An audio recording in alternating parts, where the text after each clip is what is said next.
Raven उठ जाता है और पफिन उसके हाथ से चिपक जाती है, पूछती है कि वो दूसरी मेट के पीछे कैसे जा सकते हैं जबकि वे पहले ही हैं। रेवन उसकी बात को इग्नोर करता है और अल को सिचुएशन पर रिपोर्ट देने का ऑर्डर देता है। अल सर हिलाता है और रिपोर्ट देना शुरू करता है। जैसे ही वो तीनों दूर जाते हैं, पफिन अपना सर एग्लेट की तरफ घुमाती है और हल्की सी स्माइल करती है जैसे उसने अभी जीत हासिल की हो।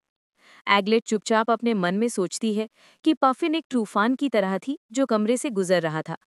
एग्लेट को पफिन की पहले कही हुई बातें याद आती हैं कि रेवन उसकी है, और वो अपनी आईब्रो सिकोड़कर हैरान होती है कि क्या रेवन की पहले से ही गर्लफ्रेंड है जिसके बारे में उसने उसे कभी नहीं बताया। वो आह भरती है और अपने आप मान लेती है कि वो सिर्फ डीमन किंग की प्यारी साथी है। फिर वो घूमने जाने का फैसला करती है।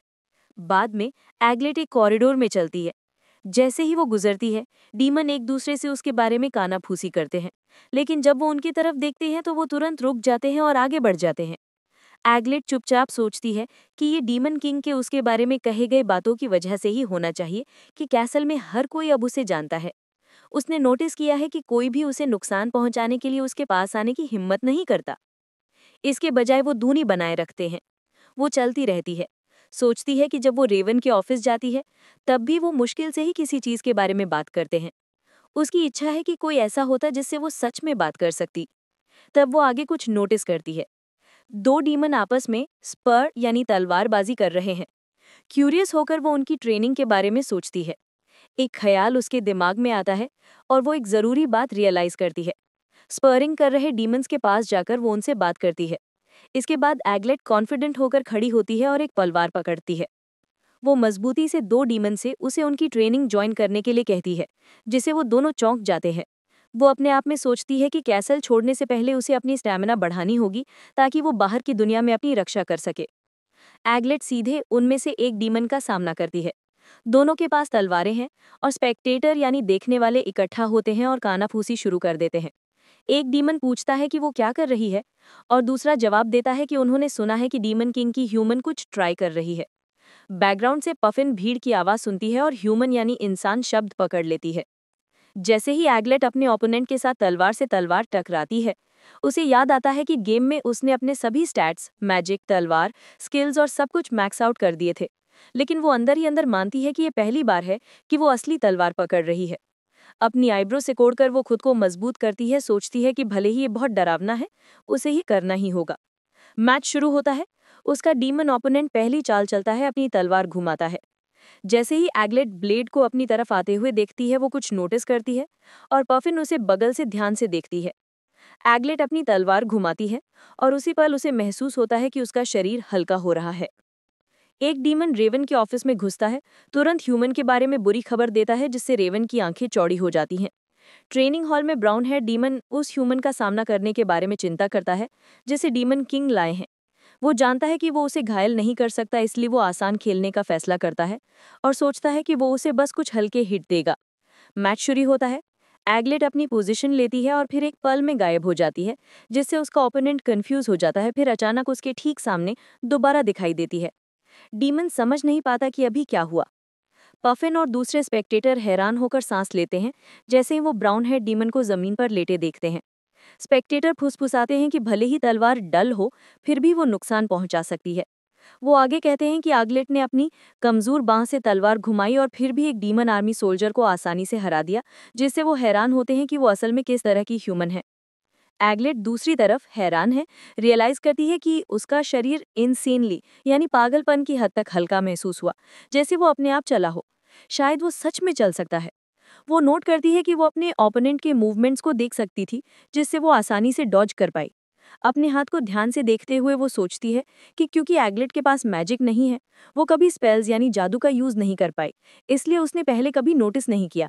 लेकिन अब उसे शक है कि क्योंकि गेम में उसके स्टैट्स मैक्स आउट थे, उसकी प्लेयर स्टेटस यहाँ उसके शरीर में ट्रांसफर हो गई होगी। एग्लेट सोचती है कि क्या ऐसा ही है। पफिन उसे पीछे से बुलाती है। एग्लेट मुड़ती है और उसे सुबह वाली लड़की के रूप में पहचानती है। पफिन गुस्से में पास आती है, उसका नाम चिल्लाती है पफिन, और डिमांड करती है कि क्या एग्लेट को याद नहीं है। एग्लेट नर्म आवाज में माफी मांगती है, समझाती है कि वो सुबह ही जागी थी। इससे पफिन और गुस्से में आ जाती है और वो तुरंत एग्लेट को लड़ने के लिए चैलेंज करती है, अपनी तलवार उसकी तरफ पॉइंट करती है। पफिन उस पर छलिया यानी अंडरहैंड टैक्टिक्स यूज करने का इल्जाम लगाती है और उसका मजाक उड़ाती है। कहती है कि वो डीमन किंग के साथ कोजी होने के लिए अभी 1000 साल जल्दी है। वो कसम खाती है कि वो एग्लेट को उसकी औकात बताएगी और लड़ाई को तुरंत खत्म कर देगी। पफिन अपने आप में सोचती है कि वो एग्लेट को जल्दी से मार देगी क्योंकि उसके पास बिल्कुल भी मैजिकल पावर नहीं है। एग्लेट चैलेंज एक्सेप्ट करती है और रिफ्लेक्ट करती है कि पफिन से मॉब लाइक एनर्जी आती है, शायद क्योंकि वो रेड स्क्वाड का हिस्सा है।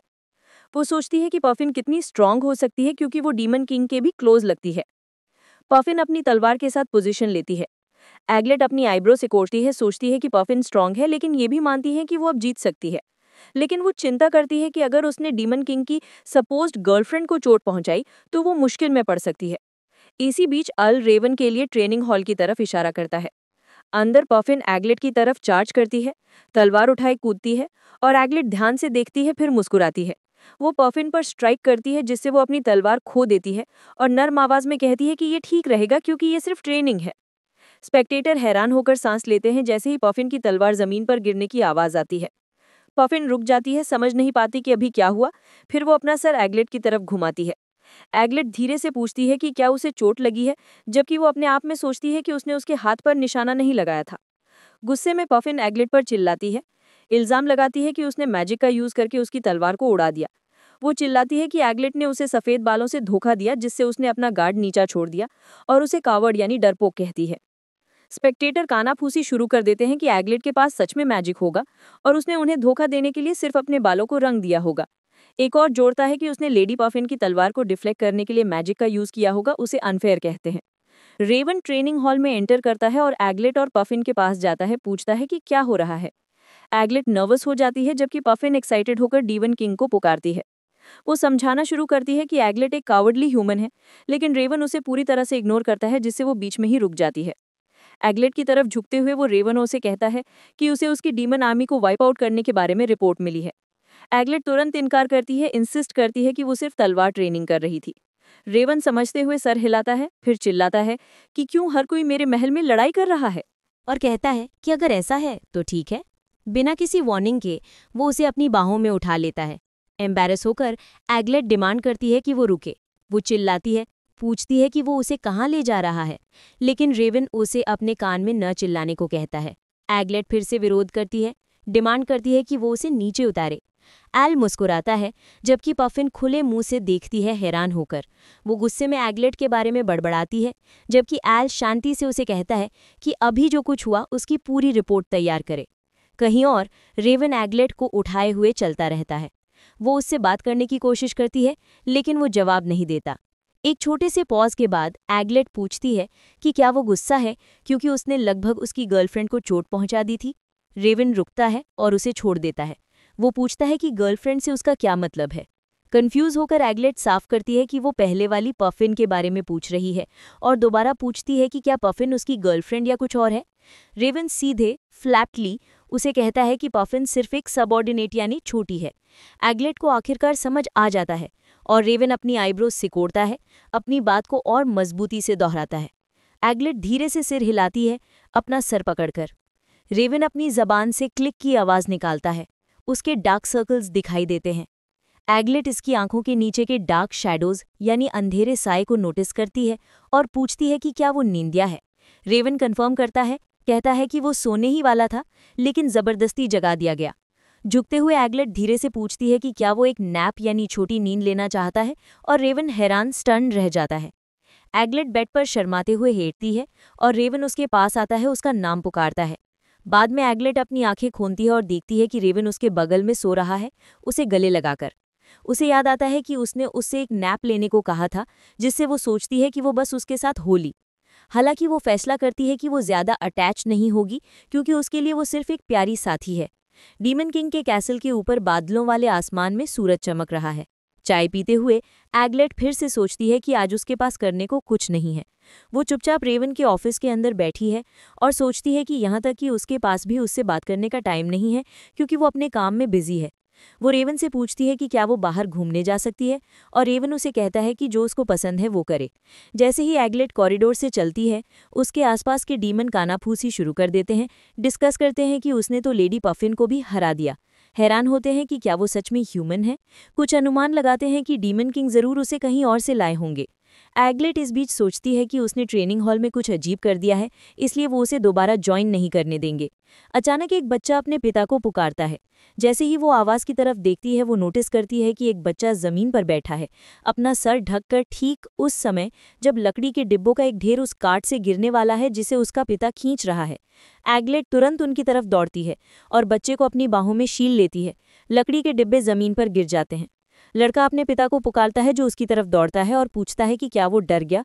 लड़का अपने पिता की तरफ दौड़ता है, जबकि एगलेट आराम करती है, अपने मन में सोचती है कि डीमंस मजबूत होते हैं।